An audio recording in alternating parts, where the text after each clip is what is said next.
Yan na kayo, medyo, ito kasi buhay nyo to eh. Pinapakinggan namin. Meron naman na kayong successful at sana yung mga successful natin mga kababayan, share your blessings. Miss Rose, bumati muna kayo. Hello mga anak ko, nandito na ako sa Wawawin. Tanawa ko ninyo. Diya sa Cagayan, akong mama sa Bohol. Ma, tanawa ko sa Wawawin. Anak ko diri ni Willie, nakita na nako siya. Gwapo kaayo, mama. Kaya ito ni mama, si Willie. Okay, ano ang trabaho dito, Aling Rose? Finisher. Ano yun?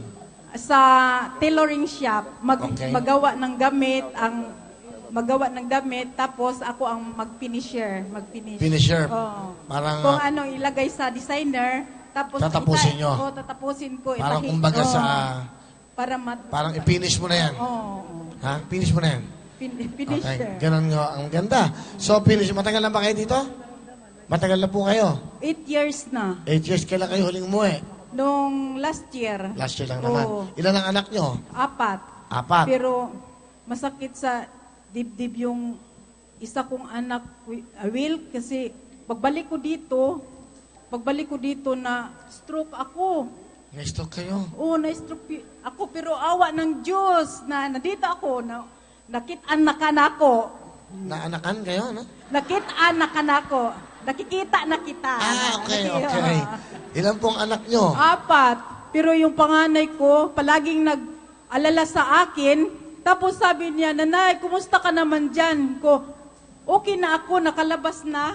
Tapos paglabas niya, siya na naman ang namatay. Tapos namatay siya, hindi ako naka-uwi kasi bago lang ako Namatay ang anak nyo sa Pilipinas. Oo. Nung kauwi nyo lang, na-stroke kayo. Hindi ako nakauwi kasi bago lang ako galing sa hospital. Paano yun? Paano nakaburol? Hindi kayo umuwi. Hindi ako nakauwi kasi hindi pa kaya. Nakaterapi pa ako doon sa hospital. Dahil sa karamdaman nyo. Oo. Tapos nakuma pa ako one week. Tapos sa awa ng Diyos, magaling na ako. Thank you, Lord. Thanks Thank you. God. Thanks God. Thanks God. Mabuti naman, no? Oo. Naka-recover kayo. Oo. Okay naman kayo? Okay naman. Okay, Nay. Eto, babatiin ka ng mga mahal mo sa buhay. Nanay, syempre gusto kong sabihin sa'yo na mahal kita. At miss na kita. At syempre, nagpapasalamat dahil sa madaming sakripisyo mo para sa amin. Sa aming 4, hindi mo kami pinabayaan, Nay. Lahat ginawa mo para sa amin. Tsaka, Nay, palagi kang mag-iingat dyan, ha. Tsaka, ka masyadong mag-alala sa amin. Alalahanin mo yung sarili mo dyan. Ngayon pa naman, may karamdaman ka rin. Nainintindi. Huwag masyadong mag-alala. Sana makauwi ka na. Para naman, kasama ka na namin. Ang relasyon ko po kay Rosario Millanes ay siya po ang napakaganda kong ina at ako ang kanyang pangatlong anak. Mga 1 taon na rin hindi siya nakakauwi dito sa amin. Ang mamimiss ko sa aking magandang nanay ay yung pagluluto niya sa amin na masarap at saka pag-alaga sa amin.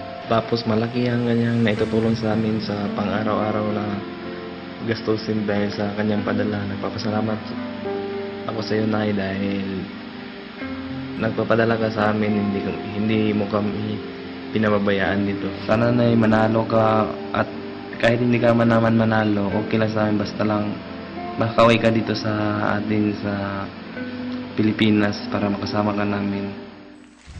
Nakapagbatin mo? Okay, Nay. Nay, ano mensahe nyo sa inyong mga anak? Day, I love you too. Mahal din kita. Miss na kita, Day. Ang mga anak ko, kahit bisag kuan ko ka ng may sakit, pero nag-agwanta lang yung kung ni Anhi dinini Willie, kay parang makitaan yun ako siya. Kay balo ko, mga silingan nato din sa Cagayan, kay balo ko nga paborito ninyo si Willie, na anak ko diri sa Wawawin. Nanay Rose, okay po, salamat. Ano pong talent?